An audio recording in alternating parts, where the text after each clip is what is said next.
Hi hello, मी किरण. कसे आहात सर्वजण?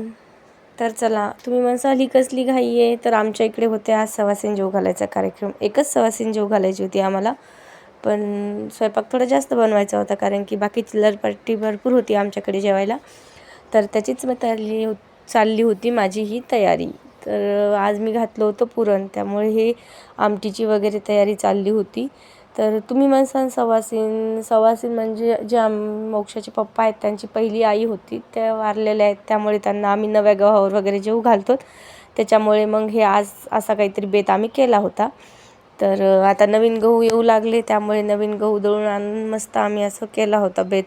ह्या आमच्या नणंदबाई आहेत. नणंदबाई आणि ह्यांना जेवू घालायचं होतं, त्या स्वयंपाक करत होत्या आणि त्याच खात होते, कारण की आमचे यशवानंद कोणाकडे राहत नाहीत. अशी काहीतरी मस्ती त्यांची चालू असती, पण ती कुणाजवळच राहत नाही माझ्याशिवाय. त्यामुळे एकटीला मला काही एवढं झेपत नव्हतं आणि आत्याला एवढं काही सुधरत नव्हतं. तर असा आम्ही स्वयंपाक रेडी होता बनून.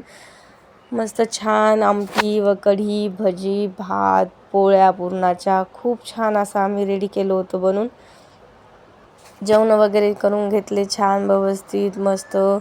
आणि हे त्यांना मग नणंदबाईला सवासीन ठेवलं होतं, त्यांना व्यवस्थित कुंकू वगैरे तेवढ्यात आमचं बाळ पडलं छान. तिला यशवी अजून एवढी बसत नाही ना, थोडीशी बसती, थोडीशी लगेच लवंडती. त्यामुळे आता तुम्ही म्हणसाल लेकरू पडायले तरी विनीचं लक्ष नाही. आणि आमच्या आत्याबाई तर एवढ्या भारी येतं, त्यांना असं काही वाटत नाही लहान मोठं, कारण की हे सवासीन घालायचा कार्यक्रम आम्ही यशवीसाठीच केला होता. त्यामुळे मग त्यांना आम्ही पाया वगैरे पडलो. तर त्या म्हणतात तू पडली, आता यशवीचा नंबर यशवीला, त्यामुळे यशवीला वाकवत होत्या त्या. तर असं काहीतरी आज उरकत घेतलं होतं आम्ही कामाचं. पण काय सांगावं, लेकरामुळे एवढा गर्दा पडायला ना, कुठे बिन गेलं तर तुम्ही म्हणसाल कुठं गेलं तर बाईचा पसाराच आहे, पण काही नाही. त्या लेकरामुळे सगळं इग्नोर करावं लागतं आणि जे आपल्याला काम करायचं ते बरोबर करावं लागतं. त्यामुळे मस्त स्वयंपाक वगैरे करून घेतला, जेवण वगैरे केले. छान असा कार्यक्रम उरकता घेतला आम्ही मस्त. बघा, तुम्ही बघू शकतात पूर्ण जातात काही का असेना, पण खूप भारी दिसतं.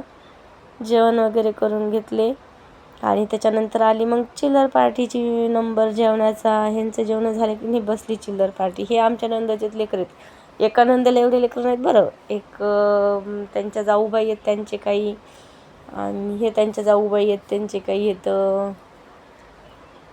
त्यामुळे एका निमित्ताने सर्वांनाच जेवायला बोलवलं होतं मी. जाऊ द्या म्हणलं.